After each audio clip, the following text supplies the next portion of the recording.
In 1905, the 22-year-old María Jacobsen was working as a nurse at the Sundby Hospital Children's Department.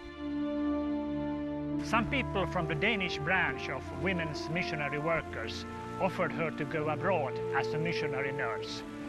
Maria wavered first because she thought she belonged here with the children at the hospital.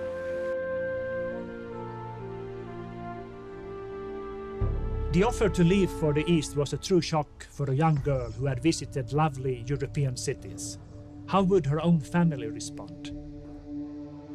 One day when she was at the Trinitatis Church in Copenhagen praying, she stood up and said, "Lord, if it is your will, then I will go."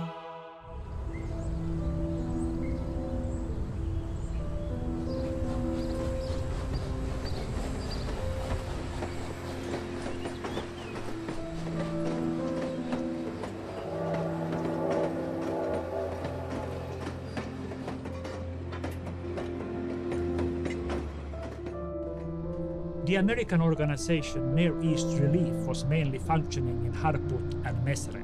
The lack of workers was very significant.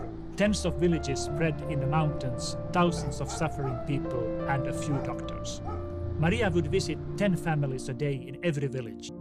After long-lasting work, she also had to learn Armenian at night.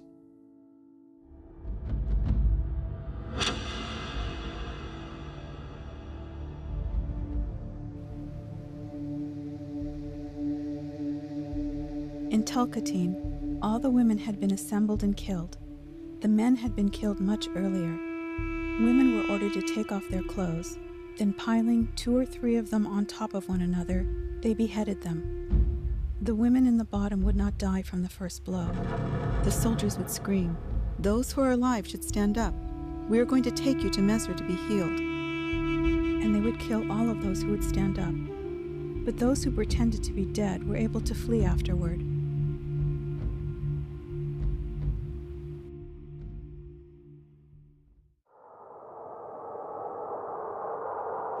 Until the last moment before returning to Denmark, Maria Jacobsen gathered orphans and opened orphanages in Armenian districts. Those who had survived one way or another came and tried to start a new life. Some even had to learn to speak Armenian again. Maria Jacobsen was able to gather 3,600 orphans altogether. We are now feeding and clothing more than 5,000 Armenians in Kharbert and Mesre. Besides this, we are sending help to Malatya, Arabgir, and Diyarbakir. We give only half a loaf of bread. The wheat will last until March. I dare not imagine that these little ones, after experiencing so much suffering, are going to starve to death.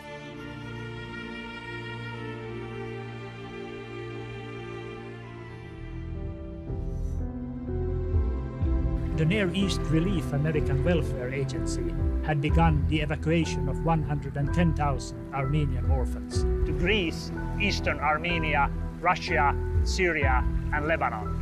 Maria decides to go to Lebanon to once again be with Armenian children in need.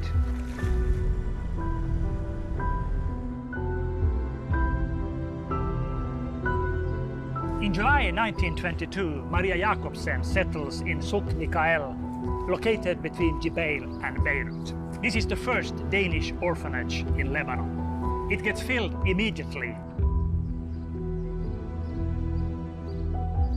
In 1928, the Women's Missionary Workers of Denmark acquires the building of Jibeil's Armenian orphanage from the Near East Relief Welfare Agency.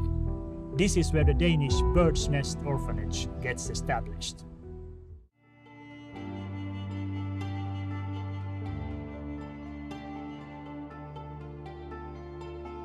Maria Jacobsen visited Denmark in order to raise money for her orphanage and school in Lebanon.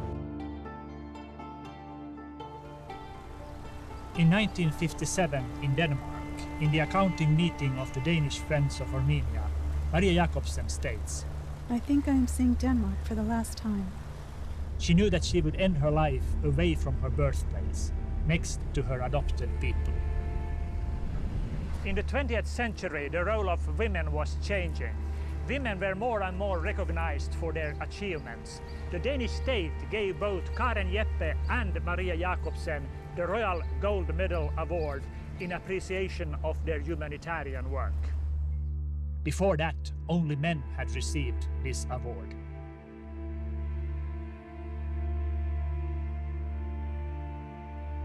In 1954, the government of Lebanon also awarded María Jacobsen with the Gold Medal of Honor.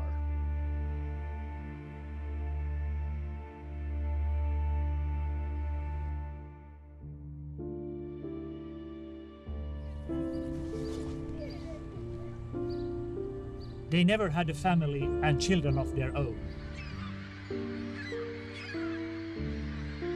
They remained mothers for the Armenians.